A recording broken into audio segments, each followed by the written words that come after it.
Welcome to Energy Boom 101 year-to-date performance. Today, by the way, is Tuesday, January 4th, 2014. February, damn it, February 4th. Anyway, year-to-date performance is why we're having breaking news. This is breaking news, kids. So the stock market is on a tear in the budding marijuana sector. And these three stocks represent three of probably 10 to 15 publicly traded companies that are all very early in their career. A lot of danger here. You got to wade slowly into these waters. But it does appear overwhelmingly that the actual sector itself is coming to life for the first time. So we're doing a breaking news report to let you know what's going on in the marijuana sector, as well as the energy patch, because this is still Energy Boom 101, and we've just had to redirect it a little bit, because in addition to have this big-ass boom going on, now you got this big-ass boom going on, and so it is a confluence. And welcome to the confluence. What do I have to say? We're bringing you out here to boom you. We're live. It's crazy. It's not really crazy, but the minds are on fire. And what we want to do today is discuss the confluence. That's just a good way to put it. I'm going to put the camera down and let you get a good shot of boom you. But first I'm going to show you a few things. The confluence basically is the coming together of two energy booms. One, crude oil and natural gas, in other words, traditional energy, fossil fuels, and the other, the marijuana. So it's called crude and cannabis because those two son of a bees are just lighting it up. And boom you, and you'll never guess where this is, by the way. You could never find this university anywhere. It'd be impossible to discover. But boom you is at the heart of that confluence for obvious reasons. You're in Oklahoma. Oh, shit, gave away boom you, which means there's crude oil below us. And it's a college town, which means there's cannabis above us. And with crude oil below and cannabis above, you might want to trademark that one, kids. We want to let you know what's going on in the confluence. So let's start out easy. So how's it coming from the cannabis side? Well, really big. I don't know if you can see this. There you go. You can see that. Medical marijuana was down. By the way, that's the bells, but you're okay. Don't run. You'll be all right. Medical marijuana today was down 4%. CBIS, which is cannabis science, was up 17%. Hemp, which is very fashionable for obvious reasons with the Farm Bill activity, was up today over 45%, 49% actually. And then PHOT, which is Grow Life, was up about 13%. Now these advances are daily, and they've been happening every day now for about 35 fucking days. That's spelled P-H-U-C-K-I-N-G. And I have to use that as emphasis because no one seems to be watching this game, although I bet a lot of people are. I can assure you that probably the Boom U School of Finance is not as doing as much research as they should be, because it does appear that number one, the marijuana trade on Wall Street is in its first inning and is booming, and the long-term trends are agreed upon by everyone. And so you have a boom within a boom, the original boom being the energy game, and we'll talk about that next. But the boom within the boom right now, the mini boom, is the cannabis, the marijuana boom. And you just look at it every day. At the end of the day, you simply open up any newspaper. Although a lot of newspapers aren't following them right now because they're penny stocks, but that'll change here in about a year. But they're clearly in a hyper-growth phase. And if you want to know what that is, kids, just look up what Tesla did last year in 2013. Over about 5 months, they went through a hyper-growth phase. Probably that's what's happening right now with the marijuana stocks. How long will it last? No one knows. We should actually do a counter. That's a hell of an idea. Is start a counter. Literally, I may have to do that and post it. But the reason we're here is just to give you a big update on that whole thing. And so, you know the update on the marijuana stocks. As far as energy goes, I can't keep track of all those energy stocks, but the whole game is still moving forward. They're still drilling forward everywhere around the United States, and Oklahoma is still extremely pivotal in that. North American oil prices could fall over the next few years, just like in North American natural gas prices fell 6 years ago when all of these oil and gas producers throughout the United States went out with their technology and just knocked the shit out of the market. That would be a good thing to see prices fall in North America, because that would represent our production is up, and that would just be a small price to pay for an overall greater good, which is larger reserves. This is all being read by what's his name? Yakov Smirnoff. Yakov Smirnoff is reading this. This actually, he's the guest speaker today. He's Yakov Smirnoff. So take that with a grain of salt, everything you're hearing. But the Confluence is still on. The cannabis boom is out of control.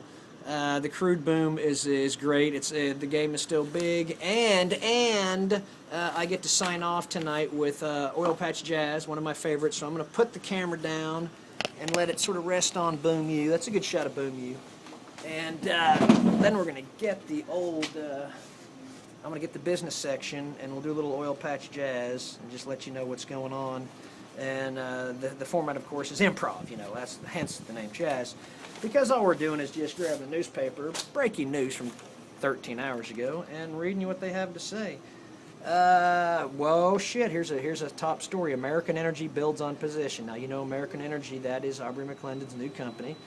According to this article, they built on a new position, and it looks like this guy has some new information to bring to the table, so we'll read that later. But we do probably want to go straight to Oil Patch Jazz. So let's work our way through the paper, knowing that we'll come back and read that article. Wicked!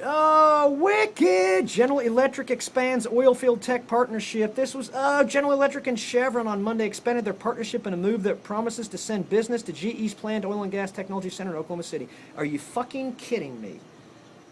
Folks, GE is going to be the apple of the patch. We've been saying that for God knows how frickin' long.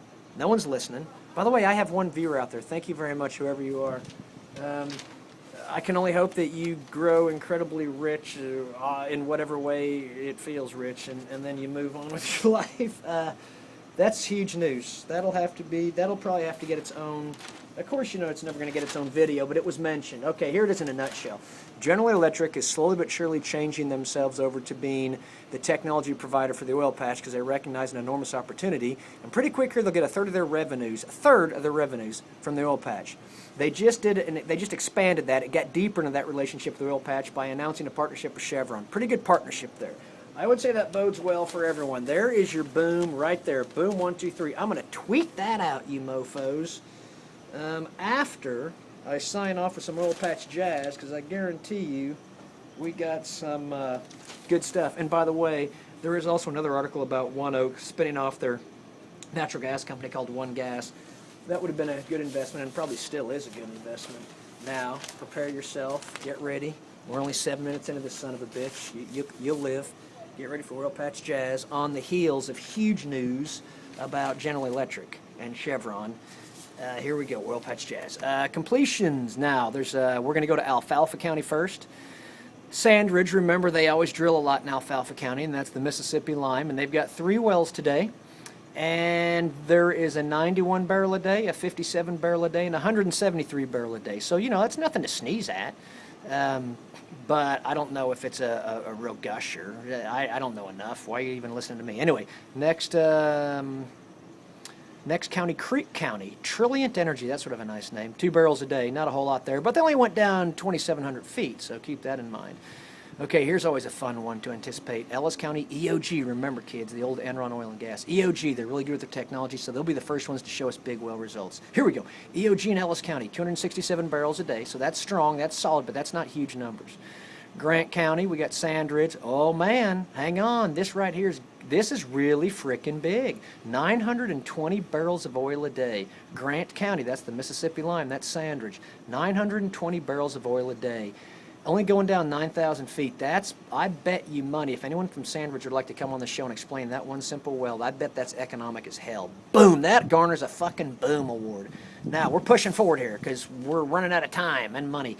K County, those are shallow wells. Gary Davis, and Gary Davis.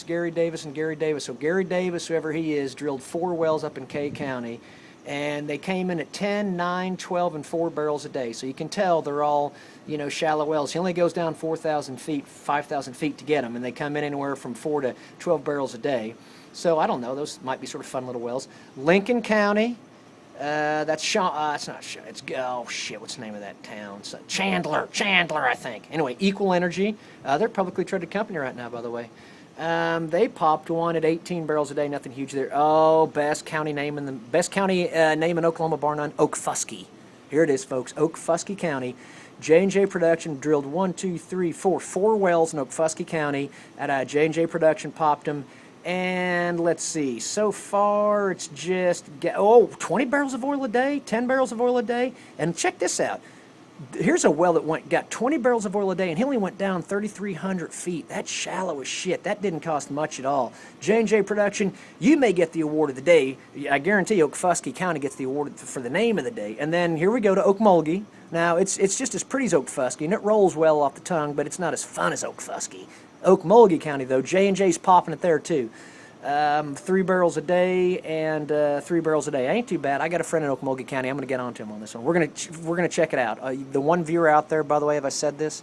The one viewer that's actually watching this, God bless you, because it's punishing. Pontotoc County, Citation Oil and Gas, did 16 barrels a day. Seminole County, New Dominion, 11 barrels a day, 22 barrels a day. Okay, Washington, shallow wells here, kids, 1 barrel a day. Up in Woods County, once again, you hear that a lot. That is the Mississippi line. You'll hear Sandridge a lot up there. Sandridge, 380 barrels a day, 93 barrels a day. Okay, but nothing huge today but some fun stuff. But one big-ass one, I guarantee I'd almost call it huge. I would. 920 barrels a day is frickin' huge.